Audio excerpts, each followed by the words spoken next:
Bien, comment puis-je changer? Nous savons tous que nous avons besoin de changer. Nous ne voulons pas juste être heureux de demeurer tels que nous sommes. Loué soit le Seigneur, Joyce, que je peux avoir des faiblesses. Non, chaque fois que nous lisons la parole, nous voyons des domaines où nous avons besoin de nous améliorer un peu. J'espère que vous êtes convaincus de quelque chose ce week-end parce que je veux vous faire avancer. Je veux que la parole soit un aiguillon qui vous fasse avancer et nous glorifierons Dieu un peu plus. Je veux glorifier Dieu un peu plus demain que je ne le fais aujourd'hui. Amen. Et donc, jetons un coup d'œil à Galates 3, 1 à 3. Comment puis-je changer? Bien, regardons d'abord comment nous pouvons ne pas changer. Ô pauvres, stupides, insensés, privés d'intelligence, Floridiens.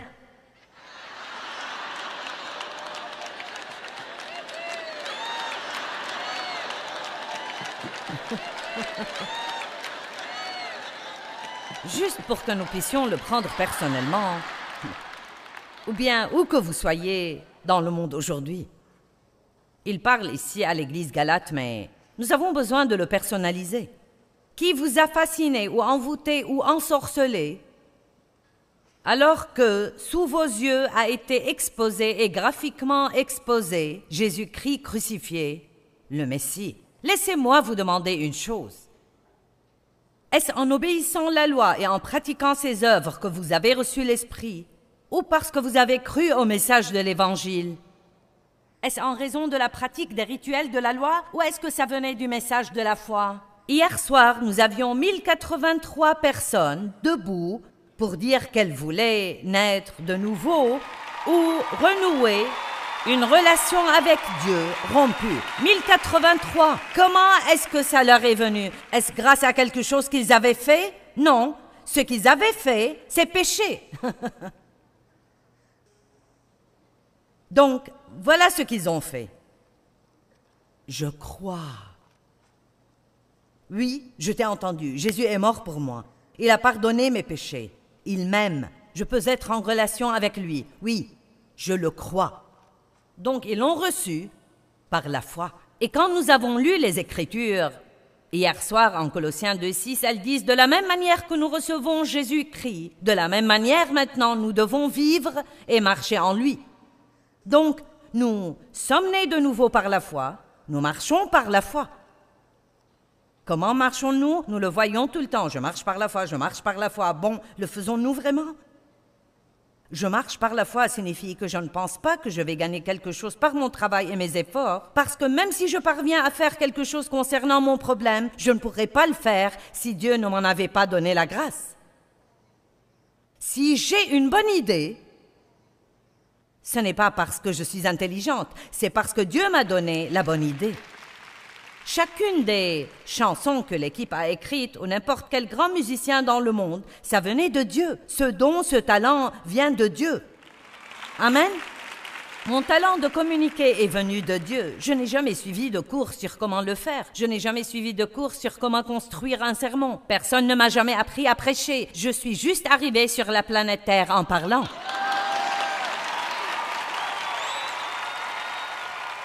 Et je suis une bonne communicante. Je ne parle pas pour parler. Je sais faire comprendre mon idée. C'est un don. Il y a beaucoup d'autres choses que je ne fais pas. Je ne cuisine pas très bien. Je peux vous empêcher de mourir de faim, mais vous savez, je veux dire, ça allait quand mes enfants étaient petits, mais je ne veux pas le faire maintenant. Si Dave me demande de mettre des céréales dans un bol, c'est une corvée. Je lui ai dit quelque chose hier. Nous n'étions pas à la maison et nous étions là depuis un moment. Et il aime manger des œufs le matin et ensuite des céréales, puis des œufs, puis des céréales. Il aime varier. Donc, il va manger des fruits chaque matin quand il se lève et puis il mange des œufs et une saucisse. Et le jour suivant, il mangera des céréales. Donc, il avait mangé des céréales pendant tout ce temps parce que je ne cuisinais pas. Et donc, j'ai dit, eh bien, tu sais, je peux te faire des œufs un de ces jours. Et je ne voulais pas dire ce jour-là, j'ai dit un de ces jours. Je peux te faire des œufs. Et il a dit, oh, tu veux dire aujourd'hui? Et j'ai dit, oh, non, non, pas aujourd'hui. Je veux dire, ça m'a presque effrayée. C'était, oh, non, pas aujourd'hui. Donc, vous savez quoi? Je ne suis pas une fée du logis, mais je suis une bonne épouse. Vous n'avez pas besoin d'être normal et comme tout le monde pour être doué dans un domaine. Parce que quoi que vous ne puissiez faire, il y a quelque chose d'autre que vous pouvez faire. Amen? Je ne vais pas aller plus loin avec ça. Laissez-moi vous demander une chose. Comment avez-vous reçu l'Esprit Saint? Était-ce par les œuvres ou était-ce par la foi? Verset 3, j'aime ça. Êtes-vous stupide, inintelligent et insensé à ce point? Vous qui d'abord avez commencé par l'Esprit Saint, recherchez-vous maintenant la perfection par la dépendance à la chair? Waouh, c'était libérateur pour moi quand j'ai lu cela pour la première fois, il y a bien longtemps. Je m'efforçais si dur d'être bonne et j'essayais vraiment fort de ne pas avoir de faiblesse et d'être ce que je pensais que Dieu attendait de moi. Et j'étais juste tout le temps si frustrée. J'essayais de changer mes enfants, j'essayais de me changer, j'essayais de changer Dave, j'essayais de changer mes circonstances, j'essayais de faire croître mon ministère. Pendant des années, j'ai essayé presque jusqu'à en mourir. Et puis j'ai découvert que nous sommes supposés croire. Je le savais, mais je le court-circuitais. Je veux dire, je croyais vraiment que Jésus était mon sauveur, mais je suppose que j'avais l'impression qu'il fallait que je fasse le reste. Je savais que sa grâce me sauvait, mais je ne comprenais pas la grâce par laquelle je devais vivre. Et ce que je veux partager avec vous, c'est que c'est la même grâce qui vous a sauvé, qui va vous faire réussir chaque jour. C'est la même grâce qui va vous changer, vous aider à entrer dans de nouveaux stades de sainteté, qui va vous donner la faveur, qui va faire que les gens vous apprécient, qui va vous ouvrir des portes. Cette même faveur est ce que nous devons avoir, cette même grâce dans chacun des moindres domaines de notre vie. Et nous devons apprendre à vivre par la grâce. Et ensuite, la vie devient bonne. Ouh. Et juste au cas où vous penseriez que vous êtes un cas spécial et que ça n'a aucune chance de fonctionner pour vous, eh bien ce soir, je vais parler d'une grâce spéciale pour un cas spécial.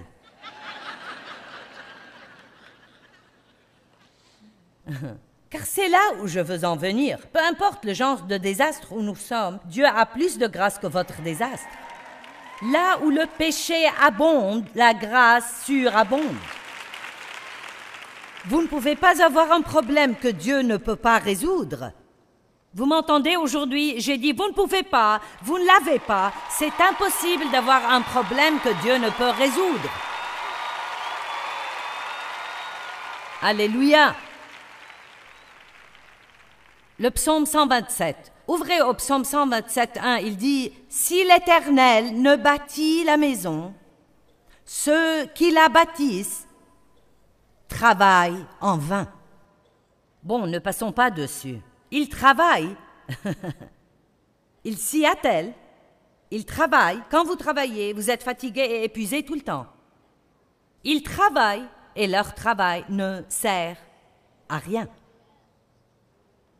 Je veux vous dire que je ne pense pas qu'il soit possible d'être une personne qui réussit véritablement si vous n'apprenez pas à recevoir la grâce de Dieu et à le laisser agir à travers vous et ensuite à lui rendre le crédit et la gloire. Vous dites, attends, je connais beaucoup de gens qui réussissent et qui ne sont pas même croyants.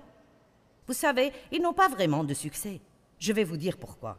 Il se peut qu'ils aient un succès apparent, mais ils n'ont pas de paix. Ils n'ont pas de joie. Ils sont probablement totalement égoïstes et centrés sur eux-mêmes. Ils s'attribuent tout le crédit. Il se peut qu'ils n'aient pas d'amis. Il leur manque beaucoup de choses. Avoir juste un succès apparent ne signifie nécessairement pas qu'on est une personne qui a réussi. Et j'ai appris il y a longtemps que je n'ai pas un ministère réussi si tout ce que j'ai, c'est une foule et pas de paix, pas de joie à la maison. J'ai découvert que peu importe ce que j'étais capable de vous dire et combien de gens je pouvais amener à m'écouter, si je n'appréciais pas mon lundi, mardi, mercredi, jeudi, vendredi, samedi, alors je n'avais pas de vraie vie. Et je veux être véritablement accompli, et seul Dieu peut nous rendre véritablement accomplis. Nous sommes totalement conçus pour Dieu, et nous sommes complètement incapables de bien fonctionner avec quoi que ce soit d'autre. Nous sommes créés par Dieu, faits pour Dieu, conçus pour sa gloire et pour rien d'autre. Et tant que nous n'apprenons pas ça, nous allons être malheureux. Bien, que puis-je faire? Très bien, je sais que nous voulons tous faire quelque chose. Donc laissez-moi vous donner 4 choses que vous pouvez faire. Numéro 1, croire. Bon, c'est quelque chose à faire, car c'est une activité spirituelle. Ce n'est pas une activité de la chair. Je ne peux pas changer Dave, mais je peux croire que Dieu peut changer Dave si Dave a de fait besoin d'être changé. Et j'ai besoin de garder à l'esprit que juste penser qu'il a besoin de changer ne signifie pas qu'il ait besoin de changer, parce que peut-être c'est moi qui ai besoin de changer. Donc, c'est ce que veut dire venir à Dieu dans l'humilité. Avant de commencer à prier pour que quelqu'un d'autre change, vous feriez mieux de dire « Oh Dieu » au cas où. Je lisais Abdias 1.3 la semaine dernière. « L'orgueil de ton cœur t'a trompé. » Oh là là, nous pouvons juste penser que nous n'avons aucun problème, que tous les autres ont tous les problèmes. Et c'est juste parce que nous ne nous voyons pas nous-mêmes. Nous regardons les autres à travers une loupe, mais nous avons ces verres de lunettes roses avec lesquels nous nous regardons. Amen? L'orgueil de notre cœur peut nous tromper. Donc même si nous prions pour que les autres changent, faisons attention comment nous prions. Donc je vais vous dire ce que je fais. Chaque fois que je prie pour Dave sur n'importe quel sujet, je prie toujours pour moi en même temps. Je vais à Dieu et je nous présente comme un groupe. Amen? Jean 6, 28 et 29. Puis ils dirent, verset 28, « Que nous faut-il faire? » Vous savez, je pense qu'il y a un petit démon envoyé de l'enfer. Nous en avons tous un. Peut-être un sur chaque épaule. Ce petit personnage bizarre, louche, affreux, gluant et niais, est assis juste par là et il ne fait que crier dans notre oreille toute la journée. « Que vas-tu faire? Que vas-tu faire? Que vas-tu faire? Que vas-tu faire? Que vas-tu faire? » Et nous nous sentons obligés de faire quelque chose. J'ai entendu parler de ton problème. Que vas-tu faire? Et nous nous sentons presque idiots si nous disons « je ne sais pas ». Mais nous devons dire « rien de ce que je ferai ne fera une différence. J'attends que Dieu fasse quelque chose. Mais si Dieu me montre quelque chose, je le ferai. Et ce que je fais, je dois le faire par sa grâce. Donc c'est seulement lui qui le fait à travers moi. » C'est juste un cauchemar pour notre chair, car la chair veut s'attribuer la gloire. La chair veut se vanter et avoir des applaudissements. Oh, merveilleuse chair!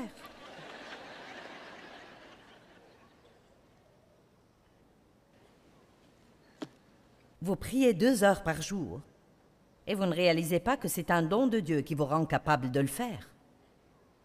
Vous êtes un grand intercesseur. Dieu vous a équipé pour intercéder et puis vous allez déjeuner avec quelqu'un et ils sont de jeunes chrétiens.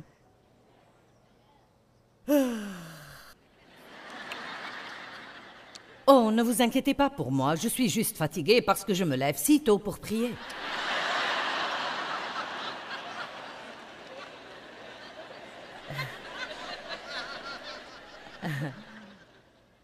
La chair est juste en train de dire « Quelqu'un doit savoir ce que je fais. »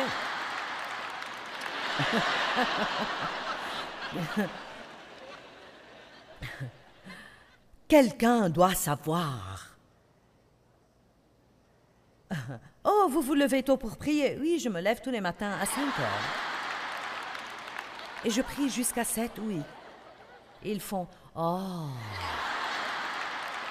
Donc voilà votre chair qui a eu ce qu'elle voulait. Elle se gonfle, vous pouvez le sentir. Donc, afin de nous garder de nous gonfler et trop nous exalter à cause de l'importance de notre vie de prière, il nous a été donné en ce jour-là une épine dans la chair. Il vous manque encore une chose. Est-ce qu'il y a quelqu'un ici aujourd'hui? Vous savez, j'aurais pu éviter cette épine dans la chair si j'avais pu éviter l'orgueil d'essayer de tirer gloire pour ce que Dieu faisait. Disons juste que vous baillez juste sincèrement et si quelqu'un dit « Es-tu fatigué ?» dites juste « Oui. »« Oh, t'es-tu levé tôt ce matin ?»« Oui. » S'ils insistent « Pourquoi ?» Dites « Eh bien, je me lève tôt pour prier. »« Oh non, ne me donne pas la gloire. C'est juste que Dieu travaille en moi pour me permettre de le faire. » C'est comme ça que nous pouvons nous épargner d'avoir des problèmes tout le temps. Que nous faut-il faire pour travailler aux œuvres de Dieu? Que pouvons-nous faire pour réaliser ce que Dieu demande? Jésus leur répondit, verset 29, « L'œuvre, le service de Dieu, c'est de croire. » Bon, il doit y avoir quelque chose d'autre. Non, pour sûr, c'est tout ce qui est dit. C'est de croire en celui qui l'a envoyé. C'est que vous restiez fidèles, ayez confiance, dépendiez et ayez foi dans son messager. Vous devez vous appuyer sur Dieu. Bon, comment puis-je savoir si je crois? C'est extrêmement simple. Vous voulez le voir? Hébreux 4, 3.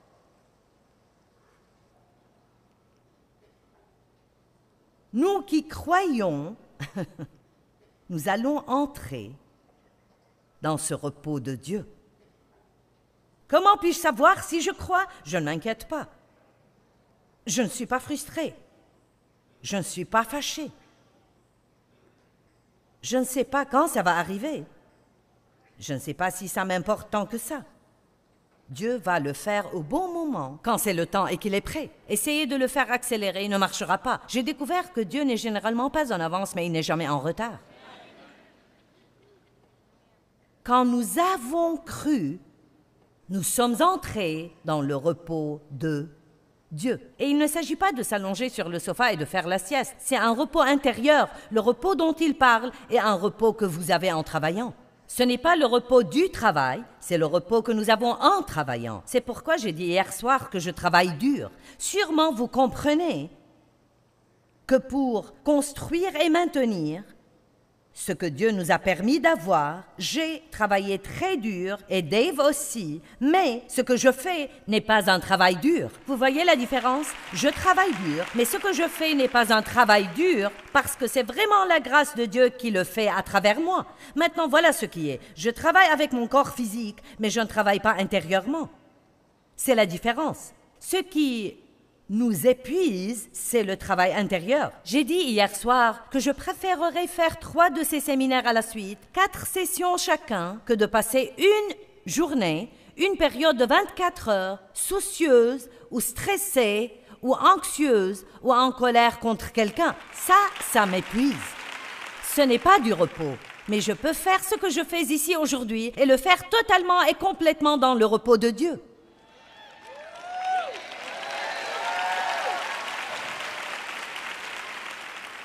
Je n'essaye pas de vous impressionner. J'espère que vous m'aimez bien, mais sinon vous devez prendre ça à Dieu. Donc vous voyez que je ne vis pas sous cette pression? Savez-vous quelle pression c'est quand vous sortez au milieu des gens et vous croyez qu'il faut les impressionner? Personne n'est libre, personne n'est totalement libre jusqu'à ce que vous n'ayez plus besoin d'impressionner quelqu'un.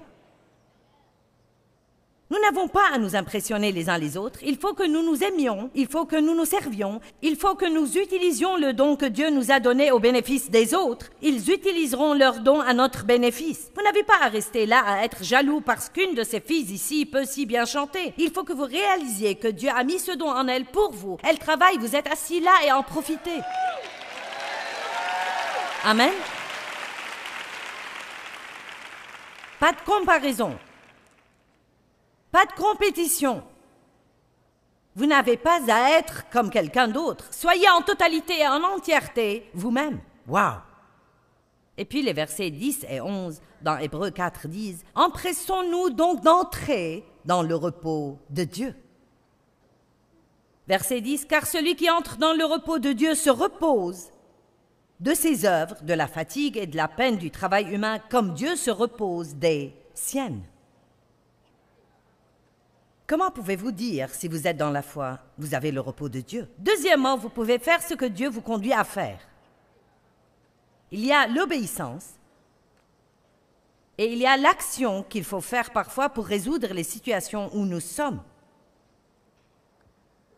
Mais c'est une folie de juste monter votre propre plan et d'essayer de faire quelque chose pour voir si ça marche. Ce que nous pouvons faire, c'est ce que Dieu nous conduit à faire.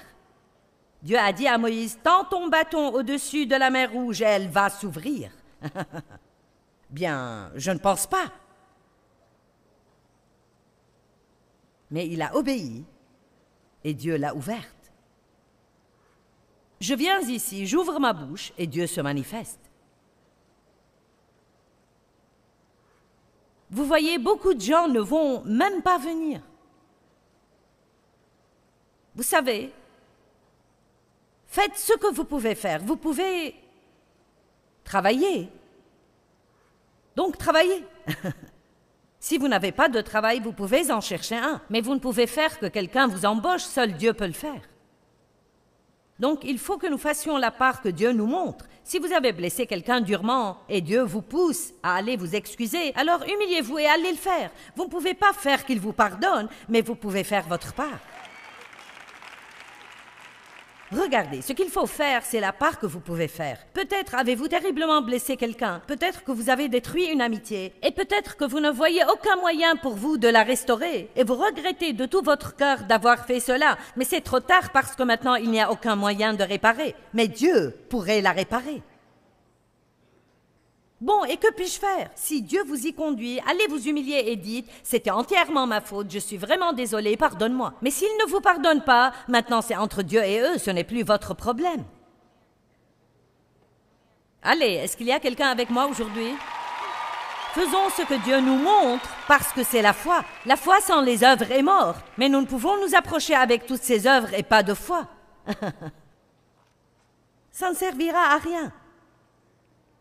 J'aimerais vous montrer Éphésiens 6, mais nous n'avons pas le temps ce matin. Il y est dit, ayant répondu à toutes les exigences de la crise, tenez-vous fermement à votre place. Et ce mot, tenez-vous, est le même mot qui est traduit par demeurer en Jean 15. Ayant fait tout ce qu'exige la crise, faites ce que Dieu vous montre, engagez une action, utilisez votre volonté, soyez énergisés par la grâce de Dieu. Et, vous savez, nous ne rejetons pas les responsabilités.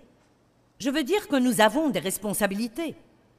Nous devons faire ce que nous savons que Dieu nous donne à faire, mais nous pouvons aller au-delà, car c'est là que les problèmes surviennent, quand nous commençons à essayer de faire arriver quelque chose que Dieu seul peut faire arriver. Une femme m'a dit l'autre jour, elle a dit « Il y a quelque chose que vous avez dit qui a changé ma vie. » Je l'ai rencontrée dans un magasin. J'ai dit « J'attends de savoir ce qu'est cette grande chose. » Et elle a dit « Vous avez simplement dit « Laissez Dieu être Dieu. » Et vous voyez, tout est possible avec Dieu, mais nous avons besoin de libérer le passage et de le laisser être Dieu.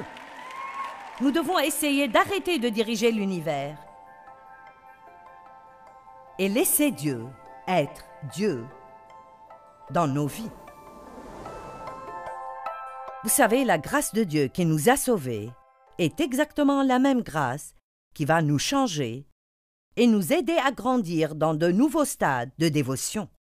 Nous devrions tous désirer cela. Nous ne pouvons changer, sauf par la grâce de Dieu. Apprenez comment recevoir la grâce de Dieu dans votre vie. Apprenez comment dépendre d'elle en toutes choses.